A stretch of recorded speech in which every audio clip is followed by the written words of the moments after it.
नमस्कार दोस्तों, मैं हूं नीतीश। दुनिया भर में सांपों के काटने की वजह से लगभग 1 लाख से अधिक लोग प्रतिवर्ष मारे जाते हैं। WHO की रिपोर्ट के अनुसार आपको बताएं तो ये आंकड़ा इससे भी कहीं ज़्यादा हो जाता है, क्योंकि कुछ लोग इसमें ऐसे भी होते हैं जिनके कोई रिपोर्ट ही नहीं होते हैं। दोस्तों, विश्व स्तर पर लगभग 4.5 मिलियन लोगों को हर साल सांप काटता है, जिनमें 2.7 मिलियन लोग तो ऐसे आते हैं जिनको जहरीले सांपों ने काटा हो, और लगभग 81,000 से 1,38,000 लोगों को हर साल मृत्यु हो जाती है। और इनमें से 4 लाख लोग ऐसे होते हैं जो अस्थायी रूप से अपंग या अंगहीन हो जाते हैं। शरीर की मांसपेशियां इस तरह से सड़ने गलने लगती है कि डॉक्टर उसे काटने का ही सलाह देते हैं।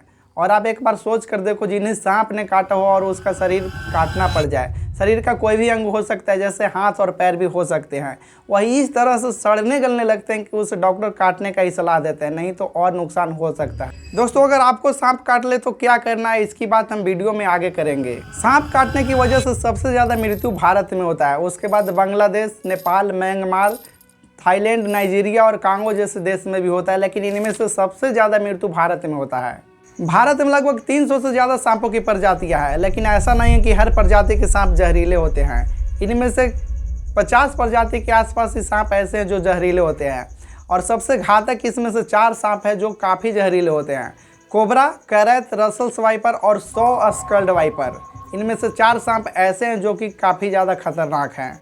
रसेल वाइपर और सौ स्केल्ड वाइपर, ये 2 ऐसे सांप हैं जो ज़्यादातर रेत वाले इलाकों में आपको मिलेंगे, जैसे कि राजस्थान। दोस्तों, इतना बात सुनने के बाद आपके दिमाग में तो एक सवाल आया ही होगा कि आखिर ये सांप आए कहाँ से और इंसानों को क्यों काटते हैं, इनका इंसान से लेना देना क्या है। अगर आप सांपों के इतिहास के बारे में जानना चाहेंगे तो ये सांप लाखों नहीं बल्कि करोड़ों साल पहले से इनकी प्रजातियां चला आ रहा है। वैज्ञानिकों के अनुसार सांप लगभग 15 करोड़ साल पहले धरती पे आए थे, और सबसे ज़्यादा इंटरेस्टिंग बात तो यह है कि शुरुआत में सांपों को पहले पैर हुआ करते थे, लेकिन बीतते समय के अनुसार सांपों ने अपना पैर खो दिया और आज की तरह रेंगने लगे। एक पुराना सांप का जीवाश्म मिला है जिसमें छोटे छोटे पैर थे। इससे यह साबित होता है कि सांप छिपकलियों जैसे प्राचीन जीवों से विकसित हुए हैं।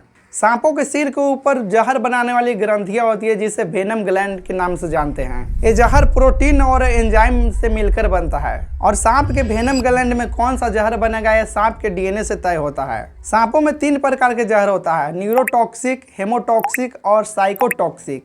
जहरीले सांप अक्सर इन्हीं जहरों को इस्तेमाल करके शिकार को किया करते हैं और अपने बचाव के लिए भी इन्हें इस्तेमाल किया करते हैं। और सांप को जिससे खतरा महसूस होगा उसे मारना ही चाहेगा, और यही कारण होता है दोस्तों कि अगर हम सांप के पास चले जाएं या हमारे पास सांप आ जाए तो वह काटना ही चाहेगा अगर उसे खतरा महसूस हुआ तो। लेकिन ये सांप भी बहुत समझदार होते हैं, अपने से बड़ा जीव को देखते ही ये भागना चाहेंगे। अगर उन्हें आप छेड़छाड़ कीजिएगा तो ये आपके ऊपर हमला भी बोल सकते हैं। सांपों अपना जहर को कभी बर्बाद नहीं करना चाहता है, क्योंकि उनके पास वही एक हथियार होता है जिससे वह शिकार को क्षण मिनटों में ही घुलटा देते हैं। दोस्तों, अब हम वीडियो में पीछे की ओर लौटते हैं तो आपको पहले ही पता है कि भारत में 4 सबसे ज्यादा खतरनाक सांप हैं, जो कोबरा, करैत, रसल्स वाइपर और सौ स्केल्ड वाइपर।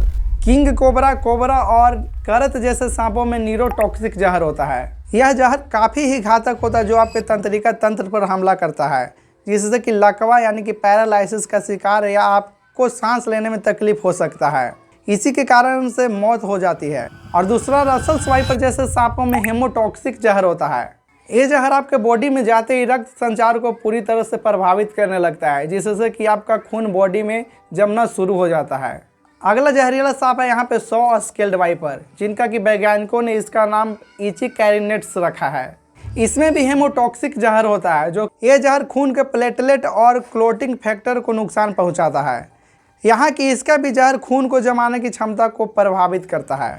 ये तो भारत के जहरीले सांप थे, और इनमें कौन से सांपों में कौन सा जहर होता है इसके बारे में अभी तक हमने जाने। मैं ये सवाल आपसे करता हूँ और आप इसका कमेंट में अभी मुझे आंसर बताइए कि अगर इनमें से किसी सांप ने अगर आपको काट लिया तो आप क्या कीजिएगा। कुछ लोग तो ऐसे भी होंगे जो कहेंगे कि हम बाबा के पास भागते भागते जाएंगे और झाड़ फूँक करवा लेंगे, लेकिन ये चीज़ करना आपको बिल्कुल गलत होगा। ऐसा मैं क्यों कह रहा हूँ आपको वीडियो में आगे खुद ही पता लग जाएगा। अगर आप में से किसी को भी सांप काटे या किसी को भी सांप काट लिया हो तो आप उन्हें सीधे हॉस्पिटल जाने की सलाह दें, न कि किसी बाबा के चक्कर में जाकर उनका टाइम व्यर्थ न करवाएं। अगर कोई ऐसा करता है तो बिल्कुल आप उन्हें माना कीजिए कि आपको बाबा के पास नहीं ठीक हो सकता है, आप सीधे डिस्ट्रिक्ट हॉस्पिटल जाओ और वहाँ आपको इलाज से ही ठीक होगा। अगर कोई भी जहरीला सांप काटा है तो आपको 40 से 50 मिनट की समय मिलती है। अगर इसके अंदर आपको एंटीवेनम मिल गई तो आपको बचने का चांस 85% होता है। अब आप यही बोलेंगे कि अगर 40 से 50 मिनट के बीच में एंटीवेनम मिल गई तो फिर बचने का चांस 85% ही क्यों है, 100% आखिर कैसे नहीं। दोस्तों ये दो चीज़ों पर निर्भर करता है। पहला कि सांप आपका बॉडी के अंदर कितना जहर इंजेक्ट किया है, और दूसरा कि सांप काटने के बाद आप कितना घबरा गए हैं। क्योंकि आपको जब भी सांप काटे तो घबराना, रोना, चिल्लाना और दौड़ना बिल्कुल भी नहीं है। क्योंकि आप उस समय जितना रोइए, चिल्लाइएगा और भागने की कोशिश कीजिएगा तो उतना ही तेज आपको जहर बॉडी के अंदर पूरा सर्कुलेट करने का कोशिश करेगा। इसका एक उपाय बहुत ही सिंपल है कि आप किसी व्यक्ति को सूचित कीजिए और वो व्यक्ति आपको ले जाएगा हॉस्पिटल तक। बॉडी के मोस्टली 2 अंग ऐसे होते हैं जहाँ पे सांप आपको ज़्यादातर काटता है। जैसे कि आप चल रहे हो और सांप आपके पैर तक आ गया हो, या तो फिर आप किसी काम कर रहे हैं तो उस दौरान में आपको हाथ में या तो काट सकता है, या तो चलते समय पैर में काट सकता है। लेकिन कभी यह भी हो सकता है कि आप सो रहे हैं और सांप आपका बिस्तर में ही था, या तो आ गया है या तो पहले से था, तो उस समय सांप आपको कहीं पे भी काट सकता है बॉडी के अंदर। हो सकता है आपके सिर में काट दे, हो सकता है आपको पेट के आसपास काट दे, या पेट के ऊपर आपके चेस्ट में ही काट दे। और 85% तो छोड़ो, 95% भी चांस तो तब खत्म हो जाता है जब सांप आपके दिमाग या कहीं चेस्ट पे काट लिया हो। तो इस समय बचने का चांस बहुत ही कम होता है, क्योंकि सिर और चेस्ट के पास खून की नालियाँ सबसे ज़्यादा होती है, और यहाँ पे अगर मिस्टेक से आपको सांप ने काट लिया तो यह जहर सबसे तेज़ी से आपके शरीर में फैल सकता है। और इसी टाइम समय आपके पास 30 मिनट से भी कम बच जाता है सिर्फ हॉस्पिटल जाने के लिए। अगर इसका शिकार आप मिस्टेक से हो भी गए हैं तो आपको कौन से सांप काटा है इसका पहचान आप ज़रूर से कर लीजिएगा। अगर आपको सांप को पहचानने में दिक्कत होता है तो अगर आपके पास मोबाइल फ़ोन हो तो उससे आप एक फ़ोटो ज़रूर से क्लिक कर लीजिएगा, जो कि दूसरों को दिखाकर यह मदद मिले कि कौन से सांप है। क्योंकि जैसे ही आप हॉस्पिटल में जाइएगा तो डॉक्टर आपको एंटीवेनम तब तक नहीं दे सकते हैं जबकि ये पुष्टि न हो जाए कि आपके शरीर के अंदर कौन सा जहर है, क्योंकि बिना पुष्टि के एंटीवेनम देने से समस्या और भी गंभीर हो सकता है। आइए जानते हैं कि डॉक्टर आखिर कैसे पता लगाते हैं कि आपको कौन सा सांप काटा है। इसका आखिर खून को कैसे टेस्ट किया जाता है।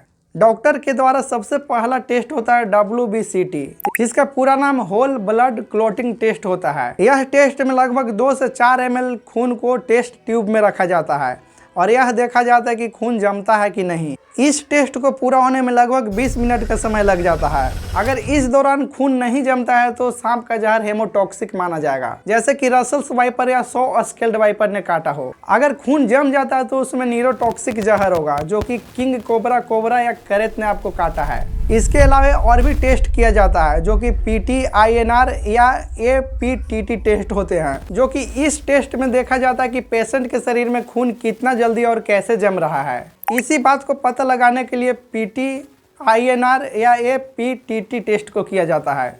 अगला test neurological examination plus blood gas test होता है। अगर जहर न्यूरोटॉक्सिक होता है, यानी कि कोबरा या करत जैसे सांप ने आपको काटा है, तो ये सीधे दिमाग के नसों पर असर डालता है, जिसका लक्षण आमतौर पे पलक गिरना, सांस लेने में दिक्कत, बोली धीमी या फिर मुंह टेढ़ा होना। और इसी टेस्ट में खून में ऑक्सीजन लेवल, CO2 लेवल और pH चेक जैसे टेस्ट को भी किया जाता है। दोस्तों अगला टेस्ट क्रिएटिनाइन, यूरिया और LFT टेस्ट भी किया जाता है, जिसका मतलब किडनी और लीवर फंक्शन को टेस्ट करना होता है। इस टेस्ट को करने से यह पता लगता है कि शरीर के अंदर जहर कितना फैला है और किडनी लीवर को कितना असर किया है, क्योंकि आमतौर पे अक्सर वाइपर का जहर किडनी और लीवर फेलियर का वजह बनता है। और अफसोस की बात तो यह है दोस्तों कि इतना टेस्ट होने के बाद भी सांप का नाम कोई नहीं बता सकता है।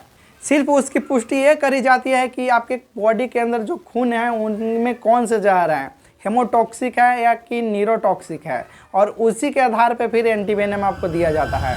आइए अब जानते हैं कि एंटीवेनम क्या होता है और एंटीवेनम कैसे तैयार होता है और इसे तैयार होने में कितना दिन लगता है। एंटीवेनम बनाने के लिए सबसे पहले सांपों को जहर निकाला जाता है, जिसे कि हम वेनम एक्सट्रैक्शन कहते हैं। जब भी सांप से जहर निकालना होता है तो पहले सांप को सुरक्षित तरीके से पकड़ा जाता है, फिर उसे कांच के शीशे में उसके दांतों को फंसाकर उसके सिर के ऊपर वेनम ग्लैंड को दबाया जाता है।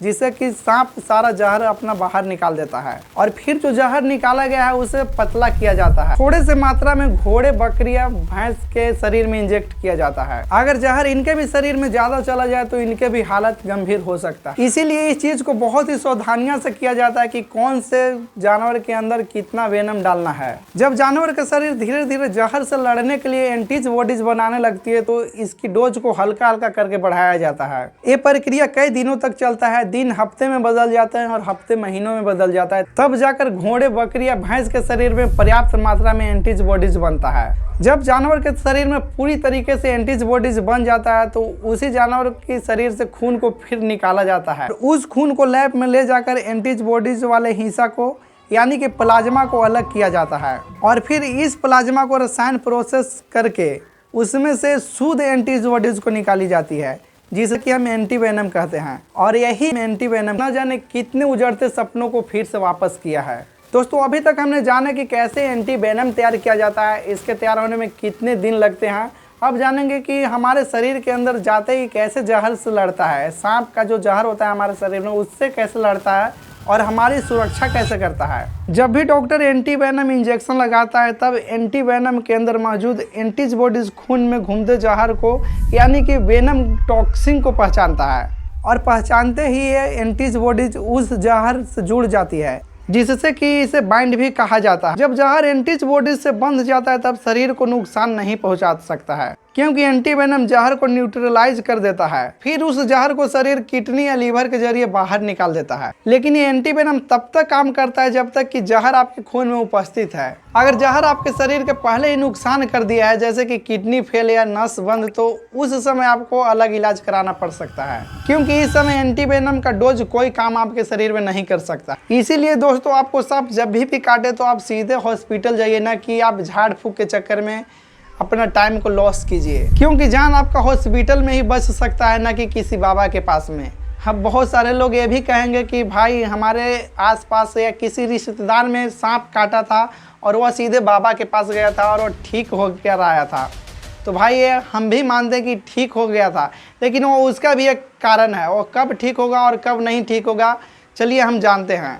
दोस्तों, सांप 3 प्रकार से बाइट करता है। पहला होता है फॉल्स बाइट, जिसमें कि सांप आपको काटेगा नहीं, बस आपको फंस और डराने की कोशिश करेगा। आपके साथ वो ऐसा बिहेव करेगा कि आपको लगेगा कि वो सचमुच में काटने आ रहा है, लेकिन वो फॉल्स बाइट होता है। अगर दूसरा पॉइंट की तरफ आए तो दूसरा होता है स्क्रैच बाइट। इस समय सांप आपको काटता तो ज़रूर है, लेकिन वह वेनम को नहीं इंजेक्ट कर पाता है आपके शरीर में। और इसी पॉइंट को आप याद रखिएगा, इसकी चर्चा हम वीडियो में बहुत जल्द करने वाले हैं। तीसरे पॉइंट की ओर आए तो यह होता है रियल बाइट। सांप आपको काटेगा और काटने के बाद जहर भी इंजेक्ट कर देगा, यही होता है रियल बाइट। इसमें 2 से 3 सेकेंड ले सकता है सांप आपको, और 2 से 3 सेकेंड के अंदर वो चाहे जितना वेनम डाल दे उस पर डिपेंड कर देगा। उस समय आपको ना तो किसी मुंह से खींचना है उस खून को, और ना ही उस समय जहाँ पे सांप काटा उस समय किसी रस्सी से बांधना है आपको, क्योंकि इसमें और भी हालत ख़राब हो सकते हैं। और यहीं से चालू हो जाता है वह 30 से 40 मिनट, जो कि आपको हॉस्पिटल की ओर जल्दी जाना चाहिए। लौटते हैं कहानी में थोड़ा पीछे और जानते हैं कि अगर आपको सांप काट ले तो आप कितना सेफ हैं किसी बाबा के पास जाकर झाड़ फूक करवाना। अगर आप बाबा के पास जाते हैं तो बाबा आपको सिर्फ नॉन वेनम वाले स्नेक, जैसे कि इंडियन रॉक पाइथन, जिसे कि हम अजगर बोलते हैं, और रेड स्नेक यानी कि धामिन सांप बोलते हैं, बाबा आपको इन्हीं सब सांपों से काटा हुआ सिर्फ बचा सकते हैं। यहाँ पे यह भी हो सकता है कि अजगर या धामिन सांप के अलावा आपको सचमुच में जहरीला सांप काटा है, लेकिन वो स्क्रैच बाइट करके छोड़ दिया। जैसे कि अभी हमने कुछ देर पहले ही वीडियो में बताया कि सांप 3 प्रकार के बाइट करते हैं, फॉल्स बाइट और स्क्रैच बाइट और रियल बाइट। जो इसमें से आपको फॉल्स बाइट किया है, सांप काटा तो जरूर है लेकिन जहर इंजेक्ट नहीं किया आपके बॉडी के अंदर, तभी ये बाबा आपको बचा लेंगे। लेकिन इस समय आप किसी बाबा के पास ना भी जाएं तभी आप बच जाइएगा, क्योंकि इससे थोड़ा बहुत एलर्जी आपको हो सकता है, ना कि ज़्यादा कुछ प्रॉब्लम होगा। अगर आपको जहरीले सांप काटा है और काटने के बाद आपके अंदर जहर भी इंजेक्ट किया है, तब उस समय अगर आप बाबा के पास जाइएगा तो बाबा आपको बिल्कुल भी नहीं बचा सकते हैं। और बाबा यही लास्ट में बोलेंगे कि आप लोग आने में लेट कर दिए, तब तक जहर पूरे बॉडी के अंदर फैल चुका था। और दोस्तों आप यकीन मानो कि इस बात को सुनते ही आपके पास कुछ भी नहीं बचेगा आप रोने के सिवाय। इसलिए दोस्तों अगर किसी को सांप काटे तो सीधे उन्हें हॉस्पिटल जाने की सलाह दीजिए, ना कि बाबा के पास, क्योंकि आपको बाबा का दरवाजा खटखटाना पड़ सकता है लेकिन हॉस्पिटल आपके लिए 24 घंटे अवेलेबल है। तो दोस्तों इतना सुनने के बाद आप खुद से जान गए होंगे कि हम कहाँ सेफ है। अगर आपको सांप काटे तो किसी हॉस्पिटल में जाना या किसी बाबा के घर जाना। अगर ये वीडियो आपको पसंद आई होगी तो इस चैनल को सब्सक्राइब कर लीजिएगा और अपने दोस्तों में इस वीडियो को ज़्यादा से ज़्यादा भेज दीजिएगा कि हर कोई जान सके कि स्नेक बाइट के वक्त कहाँ जाना सेफ रहेगा।